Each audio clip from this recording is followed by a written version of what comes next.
ప్రభు పేరట మీ అందరికీ శుభాభివందనములు. Charles Spurgeon గారి విశ్వాసపు చెక్బుక్ నుండి ఈరోజు అనుదిన వాక్య ధ్యానం. మనుష్యుడు గాలికి మరుగైన చోటు వలెను, గాలివానకు చాటైన చోటు వలెను ఉండును. యెషయా గ్రంథం 32వ అధ్యాయం 2వ వచనము.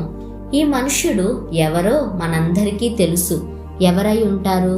ఆయనే రెండవ ఆదాము, పరలోకం నుండి దిగివచ్చిన ప్రభువు, దుఃఖాక్రాంతుడు, మనుష్య కుమారుడు. తన ప్రజలకు ఆయన ఎంత చక్కని దాగుచోటుగా ఉన్నాడు. గాలి ఉధృతాన్నంతటినీ తానే భరించి తనలో దాగుకునే వారికి యేసు ఆశ్రయంగా ఉంటున్నాడు. ఆ విధంగా మనం దేవుని మహాక్రోధం నుండి తప్పించబడ్డాం. అలాగే మనిషి కోపం నుండి కూడా తప్పించుకున్నాం. ఆయనలో దాగుకొని జీవిత చింతలన్నింటి నుండి, చివరికి మరణ భయం నుండి కూడా తప్పించబడ్డాం.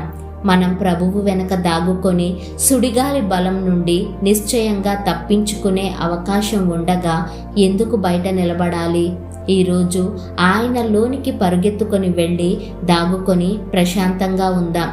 చాలాసార్లు సాధారణ శ్రమలు అనే మామూలు గాలి రాను రాను ఉధృతంగా మారిపోయి పెద్ద సుడిగాలిలా తయారై దాని ముందున్న సమస్తాన్ని తుడిచిపెట్టేస్తుంది.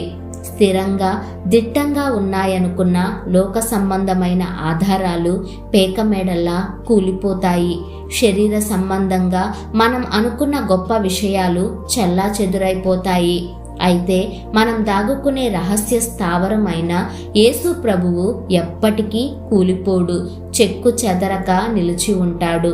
ఆయనలో మనం దాగుకునేటప్పుడు సుడిగాలి వచ్చి సమస్తాన్ని తుడిచిపెట్టేసిన విషయాన్ని గమనిస్తాం, కానీ మనం మాత్రం ఆనందకరమైన ప్రశాంతతలో విశ్రాంతి తీసుకుంటాం. ఈరోజు మనం ఆ దాగుచోటులో ఒదిగిపోదాం. మన మరుగుచోటైన యేసు కాపుదలలో కూర్చొని పాటలు పాడుకుందాం. స్తుతికి పాత్రుడవైన యేసు, నిన్ను ఎంతగానో ప్రేమిస్తున్నాము. భీకర తుఫాను సమయంలో నువ్వే మా ఆశ్రయం, మా దాగుచోటు, మా రహస్య స్థావరం.